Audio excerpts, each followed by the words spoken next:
Jā. Čau, labrīt! Čau, Marta, nāc lūdzu iekšā, es tev ļoti gaidīju. Prieks tev redzēt, sēdiet, lūdzu, tēņa priekš tevis un cheesecakes. Pastāsti, Ilze, ko tu īsti nodarbojies? Es domāju par to, ar ko es nodarbojos. Un īstenībā es esmu Prakses garīgo tehnoloģiju institūta mentors. Ko nozīmē mentors? Varbūt pēc tam jau sarunas laikā tas atklāsies. Un, ja es gribētu pieteikties pie tevis uz konsultāciju, kurus to varētu izdarīt?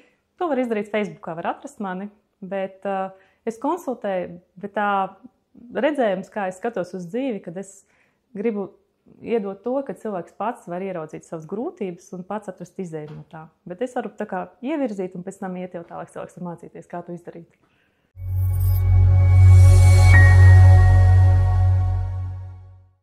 Rīta saulēkts vai vakara saulriets? Rīta saulēkts. Bet, ja tā padomā, kāpēc rīta saulēkts, tāpēc, kad es jaunībā vai agrā bērnībā uzskatīju, ka es esmu pūce. Un tad, kad es uzzināju, ka ajurvēdā ir īstenībā teikts tas, ka tie, kas nevar piecelties no rīta, tie ir piedzimuši pēc 12 dienām. Un tas nozīmē, ka viņiem ir sabojātas attiecības ar laiku. Un tāpēc jau es vairāk kaut kādus, varbūt 15 gadus vienkārši sev disciplinēju un ceļos no rīta, jo rīts pieder mums. Un cikos tas ir celties no rīta? 5. 5. Jā. Vasarā varbūt ātrāk sanāk. Pēc ziemā, tad, kad ir tumšs, tad diezgan 5 ir tas laiks. Un ko tu dari pēc tam līdz kaut kādiem, nezinu, ka jāved bērnu uz dārziņu? Man ir tāda ikrīta garīgā prakse, kad es skaitu mantru un lasu kādu svētiem rakstiem. Un tas ir tas brīdis, kad tu vari pabūt ar sevi. Kafija ar cukuru vai melna? Vispār nezaru kafiju. Tad piparmētru tēja vai melna tēja? Piparmētru. Stāsts par mīlestību vai aizraujoša mistērija? Neviens, laikam. Bet ja būtu jāizvēlās kāda grāmata? Tad es izvēlētos Šrimad Bhagavatam. Tāpēc, ka Šrimad Bhagavatam tas ir pat labāk nekā mistērija. Jo tur ir tādi notikumi un tur ir veidoli. Jo kāpēc bērniem lasīja pasakas bērnībā? Tāpēc, kad caur veidoliem notiek arī izglītība. Kad kā tas varonis rīkojās. Un tas daudz vairāk atstāja iespaidu nekā vienkārši nedari tā vai dari tā. Tāpēc veidoli Šrimad Bhagavatam. Ilze, pastāsti, kas ir Šrimad Bhagavatam? Šrimad Bhagavatam. Tie ir vēdiskie svētie raksti. Tie ir 12 sējumi, kuros atklāts ir pilnīgi viss. Gan ātoma izmērs, gan kur dvēsele atrodas ķermenī, viņa atrodas sirds rajonā. Tur ir izstāstīts visa kosmosa uzbūve, cik tālu katra planēta atrodas no otras. Un tagad mūsdienās zinātnieki to atklāja īstenībā smieklīgi. Tas sen jau ir zināms. Viņi vienkārši var palasīt Šrimad Bhagavatam. Tur ir iedoti veidoli, kā izturēties pret vīru, pret radiniekiem, kā izturēties pret vecākiem, kad vecākos vienmēr ieraugot jāpriecājās, ar līdzīgiem jāstraucēs un par jaunākiem jārūpējas. Tur ir iedotas visas lietas, lai cilvēks varētu vispār saprast, kāpēc viņš atrodas šajā ķermenī un kāds viņam ir uzdevums šeit.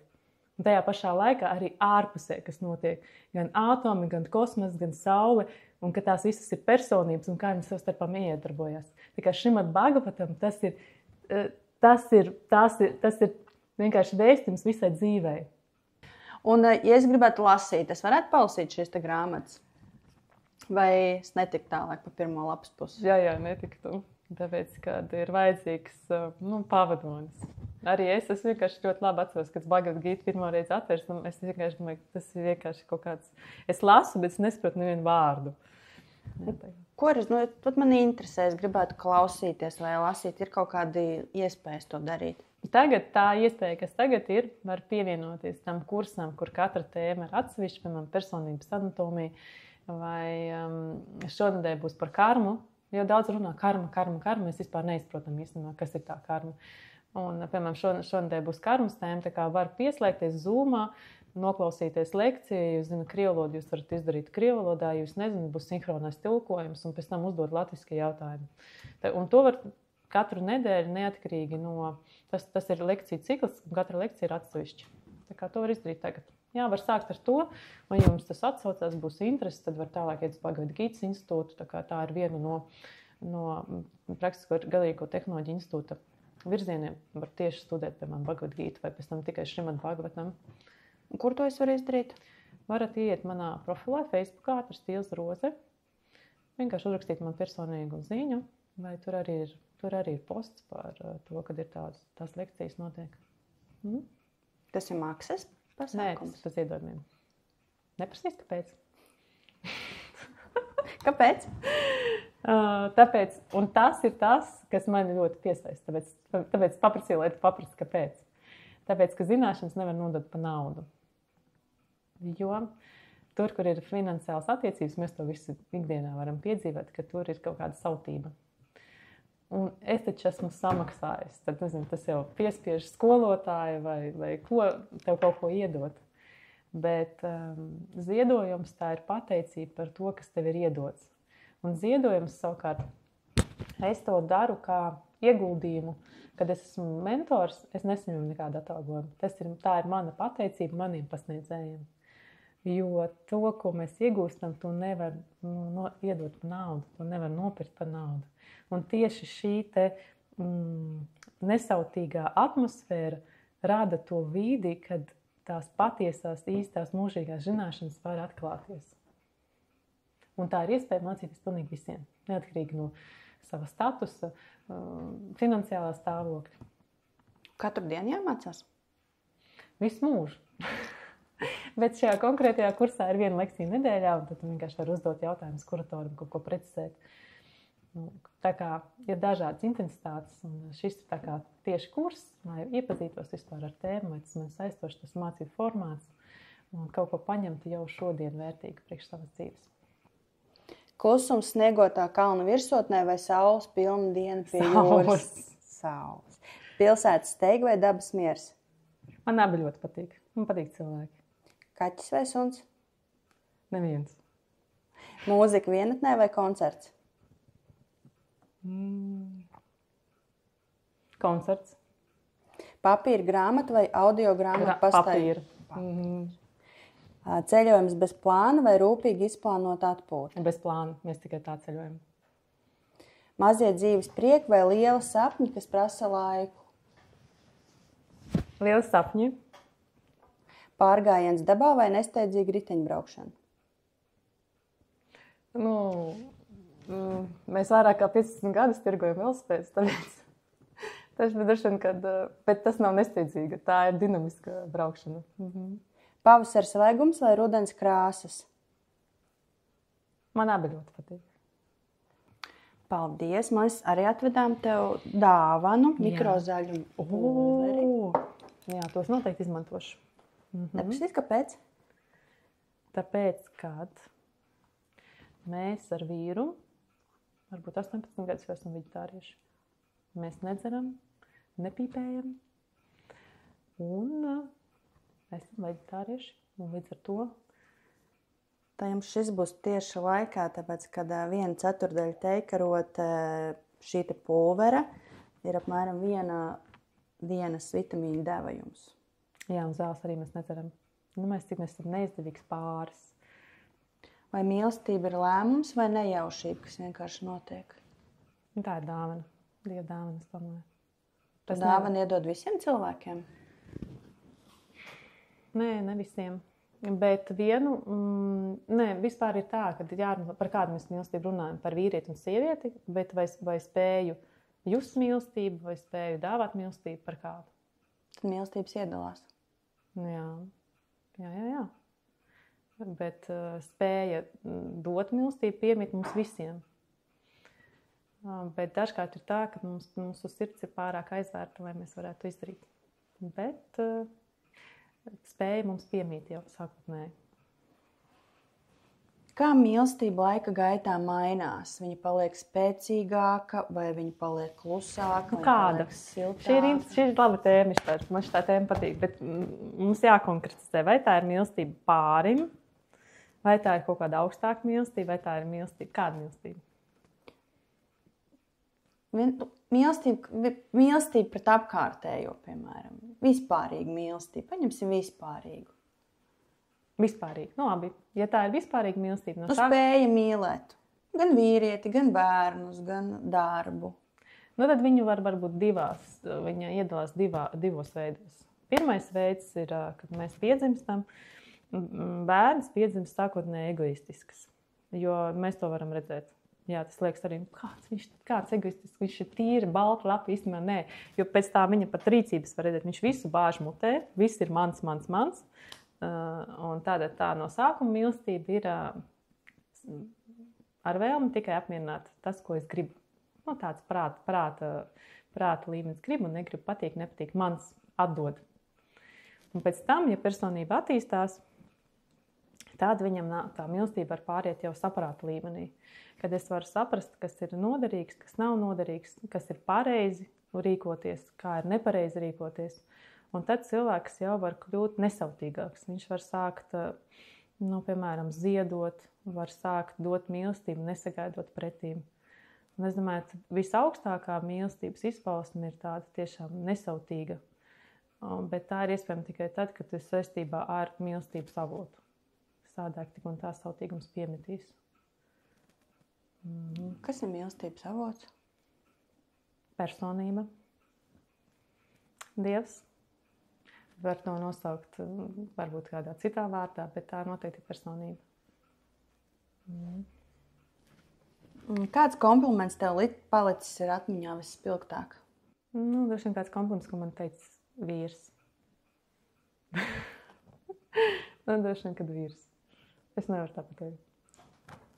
Vai tu tici, ka eksistē cilvēks, kurš tevi saprot labāk par visiem, tā sauktie dvēseles radinieki? Jā.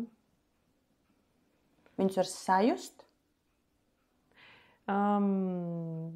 Jā, viņus var sajust. Tie ir tādi cilvēki, jā. Man ir tāds viens cilvēks, kas man ir draudzene. Un vēl ir tādi cilvēki, kas vienkārši ir ļoti garīgi. Un viņi tevi labi jūt, pat satiekot pāris reizes. Kā dvēseles radinieki, viņi tā kā tevi saprot no pusvārda, vai vienkārši tu viņu klātbūtnē jūties labi, tīrs, brīvi? Jā, tu viņu klātbūtnē jūties brīvs, bet dvēseles radinieki, es domāju, ka arī es tagad piedzīvoju tādu pieredzi, kad es esmu mentors pievienoto Praktisko garīgo tehnoloģiju institūtā, un mēs katru rītu satiekamies un kopā skaitām mantru, un katru dienu arī lasām svētos rakstus. Un es varu teikt, ka mēs esam dvēseles radinieki, tāpēc, ka mūs neapvieno nekas, ne sociālais status, ne piemēram, pat valsts piederība, ne nācija vai nacionalitāte.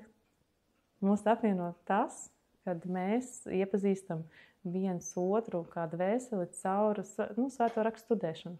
Jo tikai tur tu vari uzzināt, kā jūt, kā cilvēks domā. Tas nav saistīts ar viņa ego. Tā kā pat dvēseles radniekus var arī tādā veidā atrast. Nevienmēr vajag satikties, un nevienmēr tas ir iespējams, ka tu satiecies kaut kādā draugu lokā. Tas var būt arī beigās pat nepazīstams gandrīz cilvēks. Un pats interesantākais, mēs tieši par to vakardien runājam, mums bija vakardien grupas sazvans, kād tās lietas, ko mēs varam izrunāt savā starpā, jo tāpēc, ka mūs vieno tas, kas ir ārpus šīs te materiālās pasaules, mēs par to bieži vien nevaram izrunāt saviem tuviniekiem. Un tas ļoti vieno. Tas ir arī tās arī ir mūžīgas attiecības, jo tās attiecības būs stipras, mēs viņas turpināsim arī garīgā pasaulē. Un Šrimad Bhagavatam ir teikts, ka mūsu radinieki vai ģimene, ja mēs ar viņiem neveidojam tieši garīgu saiti, tas ir kā zāles stiebri, kas satiekās atvarā, nedaudz kopā tur pamaļās, un pēc kaut kāda brīža atkal iziet, un katrs aiziet uz savu pusi, mēs vairs nekad dzīvē nesatiksimies. Ja mēs ar saviem tuviniekiem neveidojam dziļas, dvēseliskas attiecības, kurā mēs apspriežam tādus jautājumus, kas iziet ārpus šīs materiālas pasaules, tad mēs esam uz vienu dzīvi tikai kopā. Mūs nekas nesaista. Tikai karma. Nākošajā dzīvē, iespējams, tur viņam vairs nestiksies. Jā. Tā kā tas ir tāds sentimentālisms, ka mēs domājam, ka ka mēs tur piedzimsim un atkal satiksimies. Mēs varam piedzimt un satikties kaut kādus karmiskos jautājumus risināt, bet garīgā pasaulē mēs nebūsim kopā. Vai eksistē debesis un ēla vai paradīze un ēla? Jā, Šrimad Bhāgavatam tas ir uzrakstīts. Un vēl, kas ir varbūt šokējoši vai interesanti, bet man tas ir vienkārši to jāpadalās, kad gan paradīze, gan ēle, gan zeme, tā visa ir materiālā pasaule. Paradīze nav garīgā pasaule. Tā paradīze var nokļūt tiem, kas ved pareizu dzīvesveidu, kas ziedo, kas atbalsta, kas ir tādi mecenāti un ļoti tīri cilvēki. Bet viņiem pietrūkst saikne ar Dievu, kā tāda pašatdevīga kalpošana. Viņi vairāk tā kā palīdz, tāpēc, ka viņi paši jūtās no tā labāk. Viņi nokļūst paradīzē. Paradīzē dzīvo 10 000 gadus. Un paradīzē neviens neslimo, un paradīzē neviens neiziet šos te posmus kā dzimšana, slimība, vecums un nāve. Paradīzē nav jāstrādā, un 10 000 gadus tu vienkārši baudi dzīvi. Un tur ir tās ķīšaļu upes, un to, ko raksta pasakās, tas viss ir paradīzē. Un vienā dienā, un visiem ir tādas ziedu vītnes uz kakla. Un tā kā viņi neredz ne dzimšanu, viņi neredz ne nāvi, vienkārši tu aizmirsti par tām ciešanām. Tu baudi tos savas iepriekšējās dzīves labuma augļus. Vienā dienā tā ziedu vītne sāk vīt, un tu atstāji ķermeni un nokrīt atkal lejā uz zemes. Zeme ir vidējā. Te ir drusciņi, ir 14 planetārās sistēmas, Zeme ir 7. Drusciņi vairāk laimes nekā nelaimes mums ir. Un tie cilvēki, kas ir nokrituši no augstākām planētām, viņi vienmēr ir vai nu populāri, vai nu turīgi. Un, piemēram, mūziķi, rokzvaigznes, viņi vienkārši vienu dziesmu nodzied un viņi kļūst par miljonāriem. Viņi atnāk no augstākām planētām. Un ja viņi šeit turpina baudīt, tad viņi vēl zemāk piedzims vēl sliktākā variantā. Tā kā nauda, tā ir pazīme, ka tev ir šī iepriekšējā dzīvē tu esi uzkrājis labu karmu, bet ja mēs viņu turpinam tērēt un neko nedaram un garīgi neattīstamies, tad mēs dabūjam zemāk un zemāk dzimšanu. Vai, piemēram, laika gaitā cilvēks, ja viņš varbūt ir kādreiz darījis sliktu, domājis sliktu, bet viņš var mainīt šo sarakstiņu, vai viņš tiks paradīzē vai ellē? Jā, var mainīt. Jo ir 4 jūgas. Mēs dzīvojam Kali jūgā. Un Kali jūgā neieskaitās sliktas domas, ieskaitās slikti darbi. Un var mainīt. Tajā ir arī, saka, piemēram, ja ir Dievs, ja viss jau ir paredzēts, ja ir liktenis, kur tad ir mana izvēles brīvība, vai kāda man vispār jēga ir dzīvē? Ir tas, kas jau ir noticis. Tava dzimšana, tavā ģimenē, tavs izskats, tavs sociālais stāvoklis, tā ir karma. To mainīt nevar. Bet tas, ko var mainīt, kā tu rīkosies tajā situācijā, tajā ir izvēles brīvība. Un to var iegūt, zini kā? Nē. Ja mums nav zināšana, mums ir tikai viens variants. Mēs balstamies uz jūtām, kad pieņemam lēmumu. Tad, kad mēs iegūstam zināšanas, kā Einsteins teica, ja tu esi iekļuvis kaut kādā grūtā situācijā, taču tas ir absurds domāt, ka no tos grūtās situācijas tu vari izkļūt ar to pašu saprātu, ar kuru tajā esi iekļuvis. Ir jāpaukstina saprāts. Apaugstināt saprātu var tikai tad, kad tu savienojies ar to, kam ir augstāks saprāts. Kādu pasniedzēju, skolotāju, vecāku kādu. Piemēram, ja man vajadzētu palīdzības, varat griezties pie tevis. Es tagad nepaziņoju, ka man ir augstāks saprāts, bet man ir kaut kāds 0,0001. Ja? Varbūt kādam ir 0,0001. Jā. Bet tu cilvēkam dotu padomu, vai tu viņam dotu uzdevumu, kā tikt ārā? Respektīvi, vai tu iedot viņam zivu, vai tu viņam iedot makšķeri? Makšķeri. Tā ir mana tāda arī dzīves misija, vai tam, kam es ļoti ticu. Vai tas, ko es gribētu attīstīt. Kad es esmu no tiem, kad es saprotu, ka es negribu piesaistīt sev. Es negribu, lai nāk pie maniem uz NNN konsultācijām. Man tas vispār neinteresē. Tas, ko es pati piedzīvoju savā dzīvē un katru dienu atklāju, kad visinteresētāk ir tad, kad tev iedod zināšanas un iedod iespēju to pamēģināt. Tu pamēģini, kaut kas nesanāk. Saka, nē, pamēģinām tā, jo es esmu tieši mentors grupām, un tā ir fantastiska pieredze, kas man ļoti iedvesmo redzēt, kā cilvēki paši ņem un sāk darīt un maina savu dzīvi. Un kādas notiek milzīgas izmaiņas, ka viņi nepārliek to atbildību uz, nezinu, kādu speciālistu vai, es nesaukšu vienkārši to speciālistu vārdiem, un vienkārši gadiem iet pie viņiem, un gremdējās savā karmā. Ko tu tur vari ieraudzīt? Neko. Bhagavad Gita saka, tas ir vienkārši tā kā saknes, kas sabijušās, un tu nekad viņu neatšķetināsi. Vajag nevis tur meklēt, bet uz augšu skatīties un iziet no tā. Beigt jau tur vienkārši rakties. Tur nav ko meklēt. To sauc par krieviski samakapāņiem. Vienkārši, ka tu rocies, bet vajag nodarboties ar samapaznāņu, ar sevis apzināšanos. Un tas ir atšķirīgi. Tu sevi neroc, bet tu sāc sevi atklāt savu patieso esi. Kā tu saproti savas dzīves jēgu? Tikko es tagad nestāstīju, tāda man jēga ir. Jā. Dod cilvēkiem makšķeres, nevis zivis. Palīdzēt, jo īstenībā tās makšķeres dod Marina Targāka vai Aleksandrs Kekīmovs. Es gribu palīdzēt viņiem, jo es saprotu, ka man ir tas 0,0001%, ko es jau kaut ko sāku saprast. Bet tā kā man palīdz, es vienkārši gribu dalīties pateicībā. Mani motivē tieši pateicība par to, ka man tas ir palīdzējis. Kas tev ir veiksmi, sasniegumi, miers vai kaut kas pavisam cits? Laikam cits. Tas būtu? Veiksme ir no rīta attaisīt acis un saprast, ka man ir vēl viena diena, lai saprastu kādam, ka tā ir milzīga vienkārši veiksme būt cilvēka ķermenī. Zini, kāpēc? Un tagad būs baigā mistika. Tas arī no šim man Bhagavatam. Tāpēc, kad, piemēram, Saule un Mēnesis, viņi arī ir personības, reāli personības. Un, kuriem vairāk ir, protams, uzkrājumi no iepriekšējām dzīvēm, tāpēc viņi var ieņemt tādu posteni un pildīt tādu pienākumu. Bet viņiem jānodzīvo līdz šīs te jūgas beigām, un šī te jūga vēl ies tūkstošiem gadu.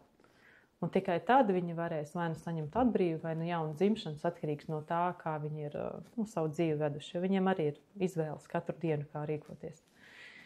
Cilvēkam šajā laikā, Kali jūgā, ir iedot 120 gadi mūsu dzīves ilgums maksimālais. Mēs redzam, ka vispār pat 70 nodzīvot, kaut kāds 90, liekas, ilgs dzīvotais, bet tā varētu maksimums 120 nodzīvot. Un esot šajā laikā, piedzimstot cilvēku ķermenī, ir teikts, ka tu vari apzināties pilnībā savu mūžīgo esību un atgriezties atpakaļ garīgajā pasaulē. 120 gadiem. Ap padieviem vienkārši tūkstošiem gadu. Un tāpēc saka, ka šis ir tāds neparasts laiks, kad ļoti daudz stāv rindā, lai piedzimtu. Uz Zemes piedzimtu cilvēku ķermenī, bet stāv rindā gan no augstākām planētām, gan no zemākām. Tāpēc vecākiem, tā vispār cita tēma, jauna tēma, ieņemšanas brīdis jābūt ļoti apzināts, jo tu vari pasaukt gan dvēseli no zemākām, tu vari pasaukt gan no dvēseli no augstākām planētām. Un no bērna jau tur nekur nevar tālu aiziet. Bērni jādzīvo visu dzīvi kopā. Tad vecāki izvēlās bērnu vai bērni izvēlās vecākus? Tas no abām pusēm notiek. Tas notiek no abām pusēm. Un ir daudz tādu stāstu, ka bērni saka, ka es redzēju jau jūs, kā jūs tur teicat ar mammu, kā jūs tur kaut kur staigājāt vai kā jūs bijāt iepazinušies. Bērns izvēlas vecākus, bet vecāki var pievērst uzmanību tādai dvēselē, veicot viņu vienkārši apzināti gaidot. Jā, apzināti gaidīt. Iedomājies, es tevi šodien arī apzināti gaidīju. Un kad kāda sajūta, ka tu atnāc un ka tevi gaida. Kad vienkārši, nezinu, es tevi kaut ko darīju pa mājām un tu sities pie durvīm, labi, nāc iekšā sēdies. Un tāpēc arī ir mūsdienās šīs te grūtības ar bērniem, ar bērnu audzināšanu, jo viņi nav gaidīti.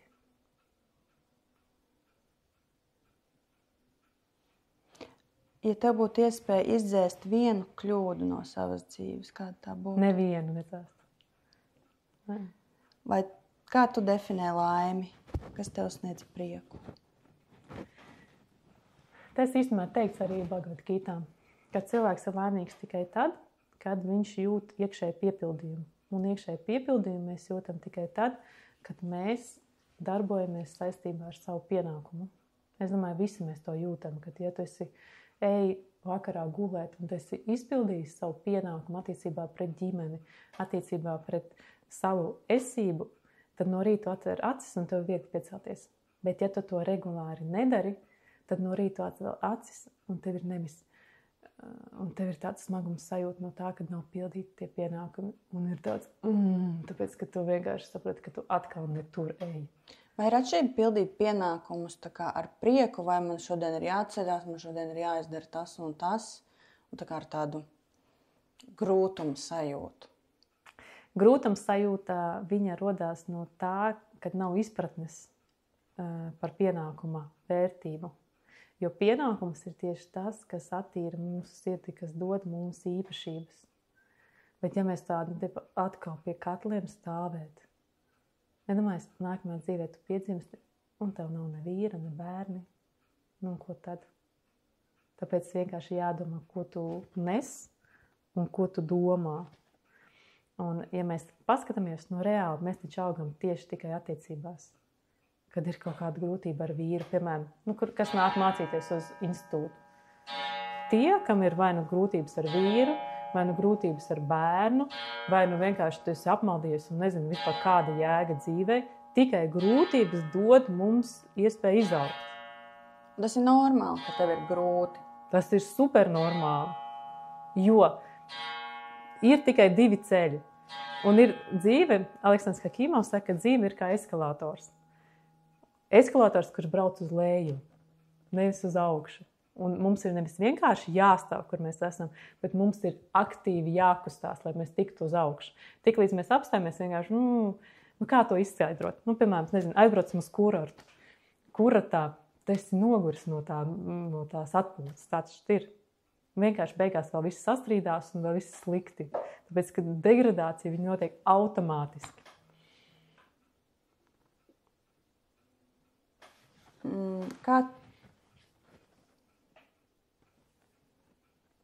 Ko vairāk vajag, lai sasniegtu mērķus, resursus vai raksturu spēku?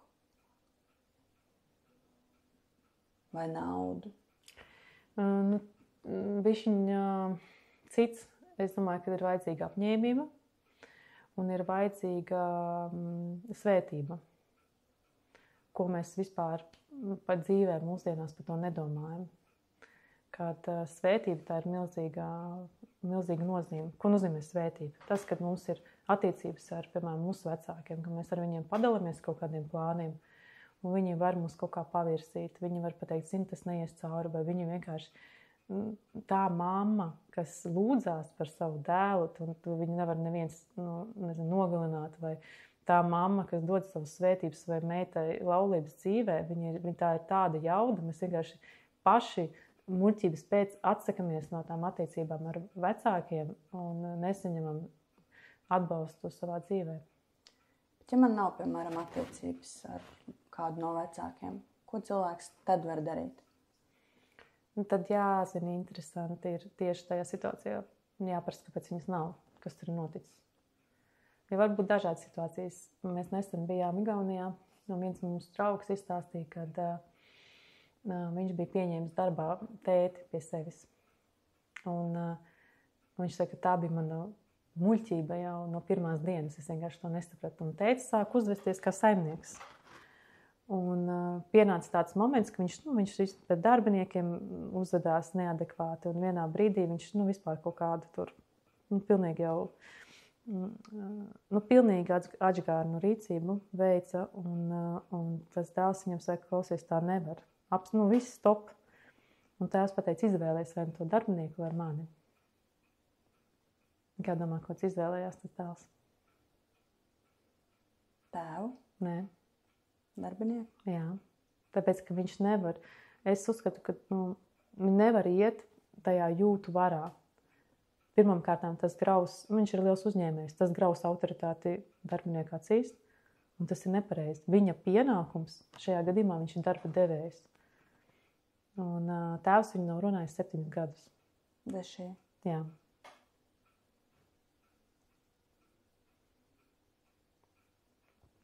Un nav nepieņem atvainošanos. Viņš grib būt tajā. Viņš izvēlas būt cietējs. Tā ir izvēle. Protams.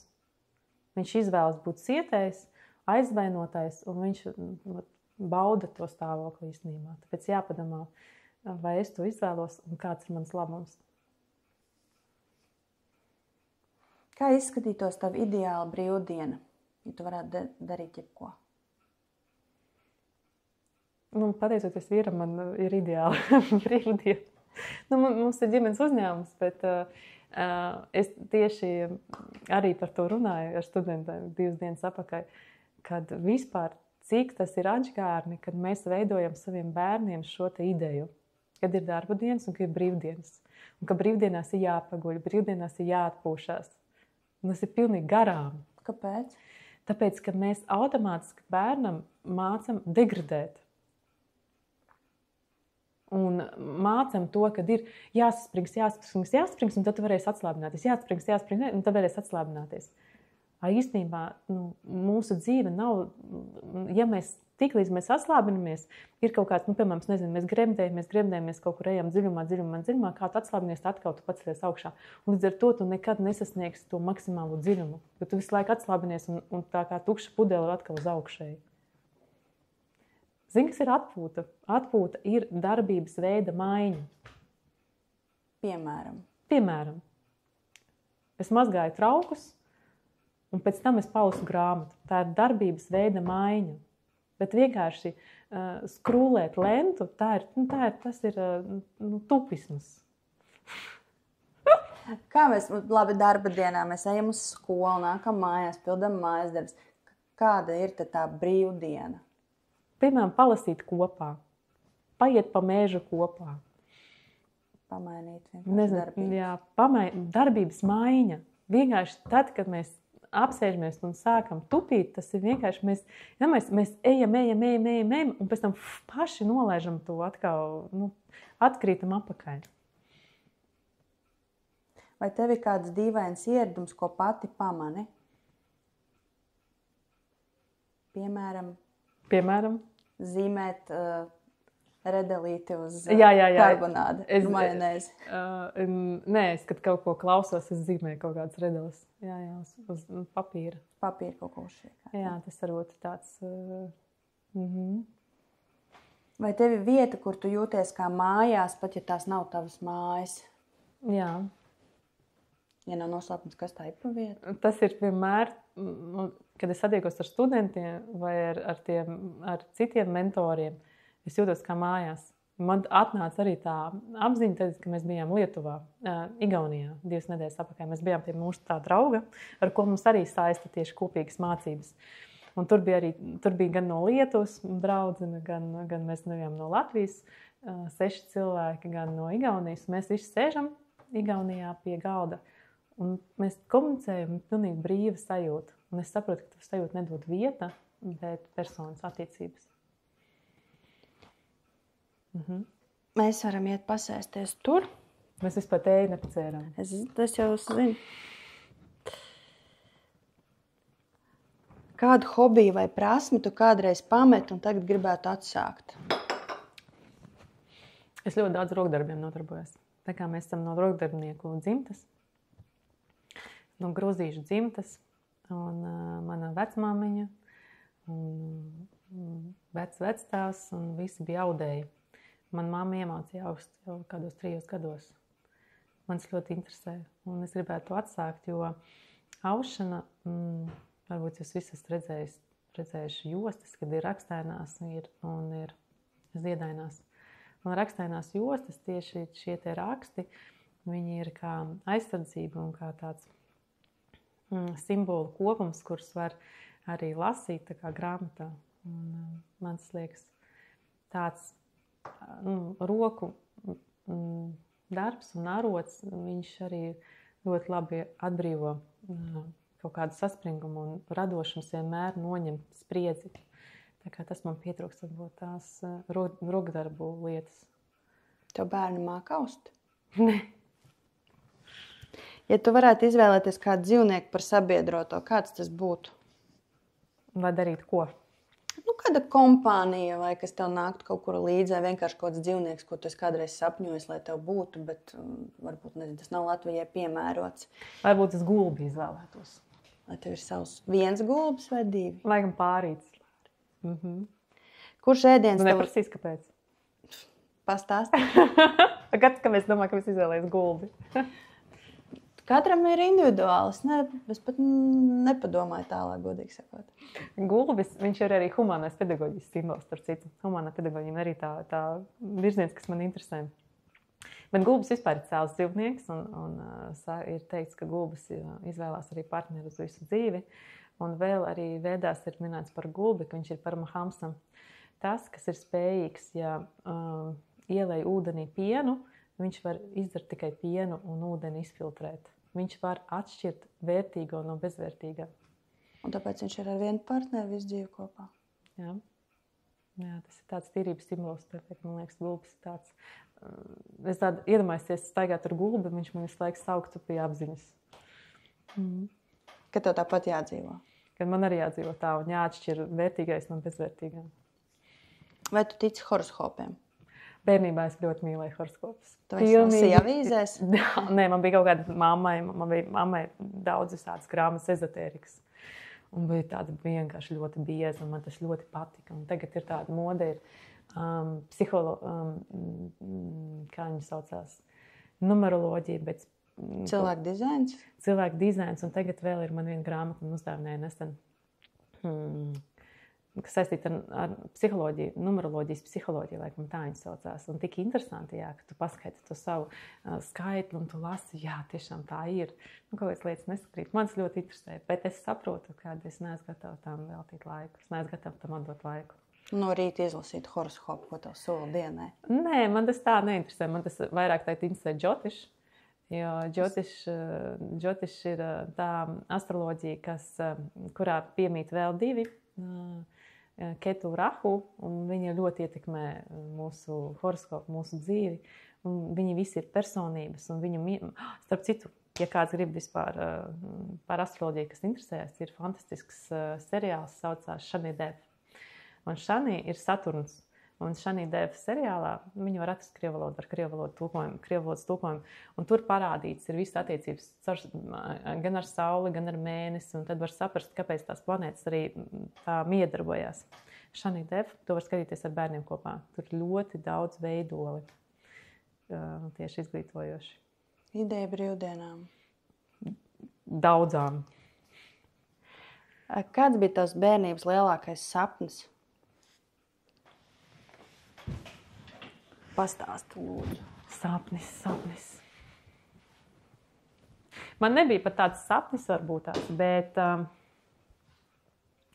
man no bērnības interesēja jautājumi par dzīves jēgu. Es viņus vienmēr arī prasīju. Un tad mani vienaudži vienmēr tā teica, ko tu baigi gudrā esi? Kaut kā, un es nevarēju apmierināt to savu interesi. Un tad vecākais brālis sāka studēt kristietību. Un tad vecākais brālis bija tas, kas man īstenībā beidzot, ar ko es varēju parunāt par tām lietām. Ar mammu arī, protams, varēju parunāt. Caur folkloru daudz kas nāca, bet tas, kas tā ziņa, interese, man no bērnības bija. Es ļoti pateicīga, ka blakām ir tādi bija vienkārši cilvēki, kas man varēja virzīt kaut kā. Vai tu vairāk tiecies pēc iekšēja miera vai pēc tā, lai tevi redz un dzird? Ne pēc viena, ne pēc otra. Tādā izpratnē. Jo viss trakākais ir nomierināties. Tas nozīmē, atkal tev eskalators brauc uz leju. Es gribētu, lai dzird un redz, bet es saprotu to, ka dzird un redz, tas ir tas, ko dod augstāki no augšas. Ja tev ir kaut kas vērtīgs sakāms. Ja tev ir īpašības, ja tev pašrealizācija ir, lai nodotu. Tā kā es gribētu, lai dzird un redz, un nekad nenomierināties. Es vienmēr tieši domāju, nomierinies. Jā, nomierinies no tās ārējās trauksmes. Jo tā ārējā trauksme ir tā, kas prāts. Īstenībā, kāpēc ir nezinu, garīgā prakse vai mantra vai meditācija? Tas nozīmē nomierināt savu prātu. Jo prāts viņš visu laiku nesās. Viņam vajag kaut ko padarīt, izdomāt. 5 minūtes nevar mierīgi pasēdēt. Un tad, kad mēs skaitām mantru, tā kā mēs viņu skaitām skaļi, mēs turam vēl krēles, tas ir iespēja gan piesaistīt prātu, gan skaņu, gan dzirdi, gan tausti, koncentrēt uz to. Un tik un tā viņam izdodas kaut kur staigāt. Tā ir iespēja apstādināt prātu un pateikt prātam, tagad tu nāc man līdzi. Es esmu noguris tev visu laiku sakot. Īpaši pa nakti. Pa nakti viņš arī? Man laikam vistrakāk būtu pa nakti, jā, ka tu pamosties no tā, ka tu domā kaut ko. Jā, vai arī nevar aizmigt, pēc, ka domā. Tu cēlies augšā, paskait mantru. Kādu? 14. februārī jūs uzzināsiet. Atceries, ka tev jārnāk 14. februārī? Mēs visi tiekamies Budās 14. februārī. Pareizi. Vai tev ir saraksts ar lietām, ko vēl gribi piedzīvot? Kas būtu pirmajā vietā? Pirmajā vietā, ko es gribētu piedzīvot? Ir tādas ļoti privātas lietas, ko es negribu teikt. Vai tā kā es to varētu pateikt, ja mēs runātu bez kameras. Bet ko es vēl gribētu piedzīvot? Es gribētu piedzīvot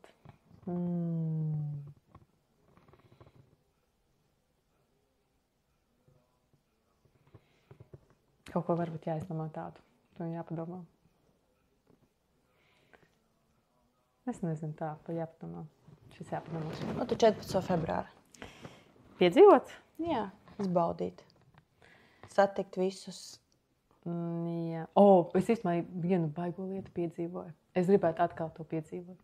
Tas bija Igaunijā 2 nedēļas atpakaļ. Tur bija lekcija par attiecībām no institūta, kurā es esmu mentors. Un pirmo reizi mēs braucām ar komandu. Šeit ir 6 cilvēki no institūta. Viņš ir starptautisks. Mēs braucām pirmo reizi uz Tallinu lasīt lekciju par attiecībām. Un liekas, Igauņi viņi ir tādi vēl augstāki nekā mēs. Un bija pieteikušies, pieregistrējušies 36 cilvēki. Un zinu, kas notika, tas bija vienkārši kaut kāds brīnums, ko gribētu piedzīvot atkal un atkal. Kad cilvēki turpināja nākt, un beigās bija apmēram 60 cilvēki. Un telpa, kur tas notika, bija Tallinā, Vecpilsētā. Un mūsu draugs Denis, viņš bija sarunājis pa 50 eiro uz 4 stundām to telpu. Tā viņa maksā no kosmosa. Tad viņš bija pateicis, tā kā pa ziedojumiem, un tā viņam bija 50 eiro atļaujuši paņemt to telpu. Un tajā viesnīcā dārgajā ir arī restorāns. Un es gribētu to atkal un atkal piedzīvot, kad restorāns bija pilnīgi tukšs. Un mēs no restorāna, mans vīrs un pārējie, kas mums tur bija draugi, vīrieši no vīriešu kārtas no restorāna nes iekšā krēslu zālē. Un zālē, kur cilvēki bija atnākuši saņemt zināšanas par attiecībām, zāle bija pilna un restorāns bija pilnīgi tukšs. Es to gribētu piedzīvot atkal un atkal. Bet kas notiek tajā brīdī? Viņi nepiesakās, bet viņi kaut kādā ietekmē, viņam sūta ziņas, vai vienkārši tas notika kaut kā pilnīgi dabiski, kas tur notiek, jāiet paklausīties? Mēs prasījām, kāpēc jūs atnācāt, un daudz bija tādi, ka teica, ka es nezinu, un es izlēmu to pēdējā brīdī, un es pirms tam teicu, ka mēs to visu jūtam, ka mums ir kaut kāda iekšēja balss. Īstumā tā ir paramatma. Tā ir Dieva forma, kas katrai dzīvē būtnē seko līdzi, jebkurā dzīvības formā. Bet mums ir iespēja viņu dzirdēt. Un ir tādi, ka tev saka, aiziet, tev tas būs svarīgi. Paklausies, tas tev var kaut kur aizvest. Un daudz bija tādi, kas bija pēdējā brīdī spontāni izlēmuši atnākt. Un kaut kādas atbildes viņi saņēma un prasīja, lai brauc atkal, jo tas ir tas, ko es saku, tas ir tik vērtīgi, ka tev iedod instrumentu, iedod saprašanu, kā to garīgo tehnoloģiju izmantot attiecībās ar vīru, vai attiecībās ar bērnu, vai attiecībās ar kolēģiem. Vai šādas lekcijas tu vadi arī Rīgā? Jā. Pieteikties var arī atkal caur Facebook. Var pieteikties. Tagad tāds dzīvajā kurs uz vietas tuvākajā laikā nebūs, bet ir katru nedēļu online, Zoomā, kur es sinhronu tulkoju tos pasniedzējus, kas mums pasniedz Praktisko Rīgo tehnoloģiju institūtā. Tā kā var to pieteikties kursu. Ja jūs zināt krievu valodu, jūs viņu varat klausīties oriģinālā valodā, ja nē, tad sinhronu kaut kādas jautājumas vienkārši kā ar mani, kā ar kuratoru apspriest čatā. Kādu nospiedumu tu gribētu atstāt pasaulē? Vai tas ir viss par šo, ko mēs šodien runājam, vai ir kaut kas konkrēts, ko tu gribētu uzsvērt? Es gribētu, lai mana dzīve iedvesmotu arī citus. Tā kā pacelt acis augšā un saprast, kad dzīvojam, ka tas ir kaut kas vairāk nekā vienkārši māja, bērni, mašīna, ēdiens, ceļojumi. Tas ir daudz, daudz vairāk. Mēs pat neizmantojam, pat fizioloģiski no smadzenēm mēs izmantojam 4 līdz 7%. Un zini, kāds eksperiments ir uzstādīts? Eksperiments ir uzstādīts tāds, kad cilvēks 40 minūtes atkārto mantru, maha mantru, pēc 40 minūtēm abas smadzeņu puslodes izlīdzinās. Un kas notiek tālāk? Tālāk, jo mēs ieraugam, tiek doti gan iespējas, gan sapratne, gan redzējums, gan priekš kam? Priekš tam, lai tu darbotos citu labā. Tāpēc tev iedod vienkārši 5%, lai tu vienkārši sev nenodarītu pāri vēl citiem. Tad, kad tu sāc darboties citu labā, nesautīgi, tad tev tiek iedot viss resurss, kas tev ir. Tā ir vispār mēs par cilvēkiem neesam piedzimuši, mums par viņiem vēl jākļūst. Tas ir process. Tas ir process, un viņš ir visu laiku. Nav tāds, ka, pensija. Nē, bet tas, ko mēs darām jaunībā, vai tad, kad mēs vēl esam spēka pilni, tikai to mēs varēsim turpināt darīt vecumdienās. Tā ir ilūzija, kad uz baznīcu jāiet pensijā. Nekur neaizies. Tā ir vienkārši ilūzija, kad ar mocis sākšu braukt tad, kad man būs laika. Ja tu jaunībā neesi braucis, kritis, cēlies un atkal braucis, nekad mūžā 50 gados vai 60 neuzsēdīs uz moča. Tu vienkārši nostīsies. Mēs vienkārši moci daudz ceļojam ar vīru. Tāpēc tas, ko jūs gribat atlikt uz pensiju, jums tas jādara tagad. Jūs nevarēsiet to darīt pensijā. Jūs darīsiet tikai to, ko jūs darat tagad, spēka gados. Cik daudz tu dzīvo šodienai un cik daudz domā par rītdienu? Dzīvojot šodien, es domāju par rītdienu, jo es esmu 100% pārliecināta, ka mēs nedzīvojam vienu reizi.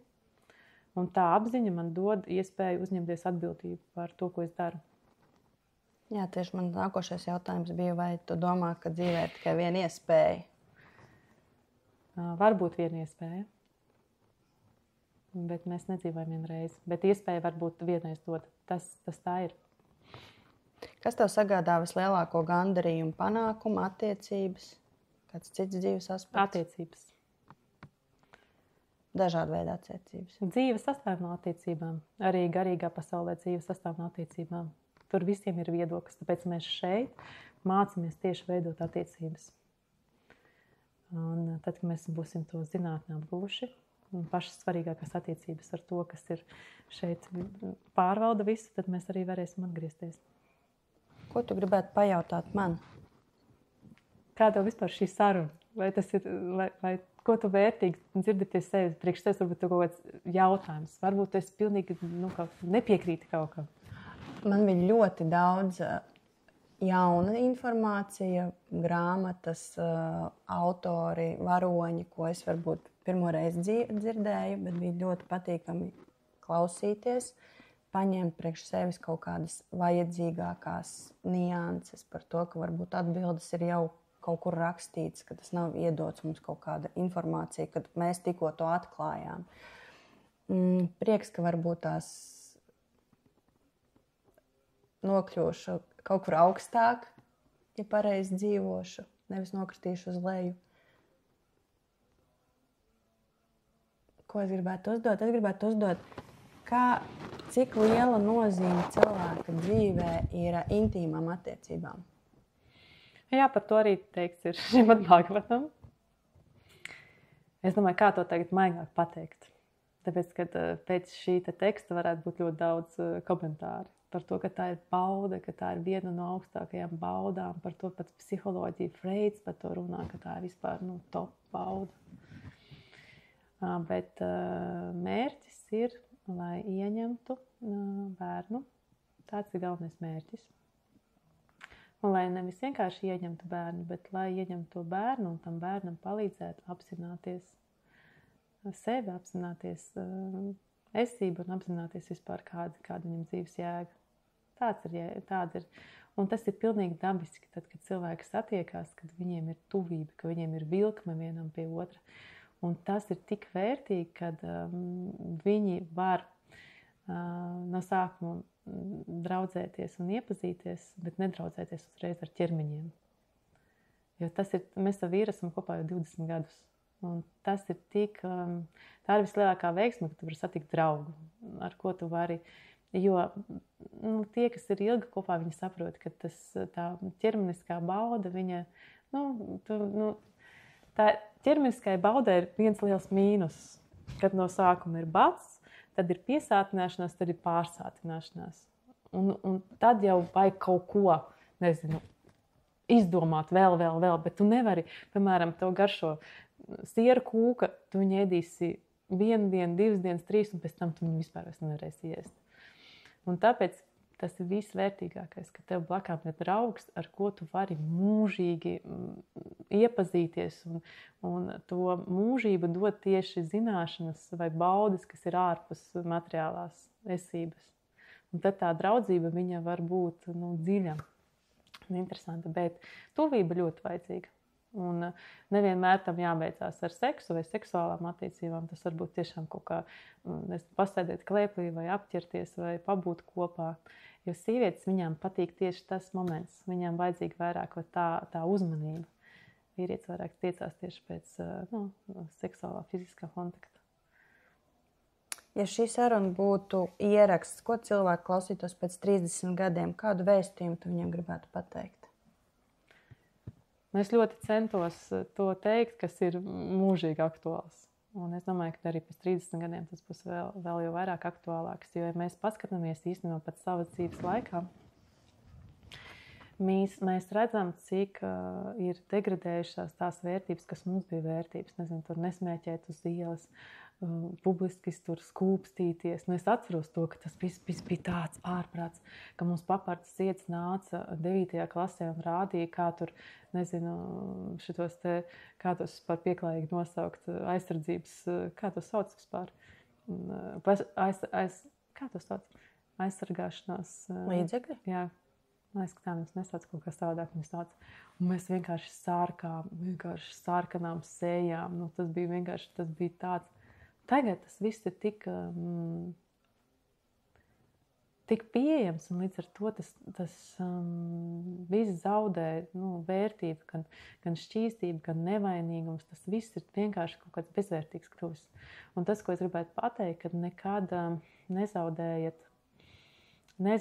vērtības, un arī, ja visapkārt visi viņas ir zaudējuši, atrodiet tos, kuri viņas vēl uztur. Jo ir tāds stāsts, par ko es bieži domāju, kad es nezinu, vai viņš ir izdomāts, vai viņš ir patiesa, bet viņš nes to būtību, ko es gribu pateikt, kad vienam svētajam naktī atnāca pravietis un teica, kad nodrošinies ar lielu ūdens daudzumu, jo pēc pāris dienām būs saindēts lietus līs un visiem izstāstīja, lai visi cilvēki nodrošinās. Viņš, protams, gāja centrālā laukumā, visiem teica, savāciet ūdeni, būs tur, man atnāca tāda ziņa. Viņam neklausījās, kaut kāds sajūcis, muļķis un trakais. Un viņš savāca to dzeramo ūdeni, un tiešām pēc 3 dienām sāka līt sarkans lietus, un visi cilvēki, kas dzēra šo saindēto ūdeni, viņi sajuka prātā. Un viņš turpināja dzert tīro. Un viņš nokļuva tādā sabiedrībā, kur pilnīgi viss ir sajukuši, un viņš ir pie skaidras apziņas. Un kā domā, ko viņš izdarīja pēc pāris dienām? Iedzēra ūdeni? Jā. Tāpēc nekad nesamierināties ar to, ka jūs kāds nesaprot, ka jūs esat kāda baltā vārna, vai kur tu baigi gudrā esi, vai kāda jēga, un kur tur atslābinies, nomierinies, bet nekad nenomierināties. Meklēt, ir tie cilvēki, kas arī interesēs, kuriem arī ir augstāki dzīves mērķi, kad Dievs tas ir stilīgi, tas nav pensionāru stils, tas ir vērtīgākais, kas mums mūsu dzīvē ir apzināties vispār, ko mēs te darām, kādas mums te ir dzīves jēga un kā no šodienas izkļūt. Tā kā nedzeriet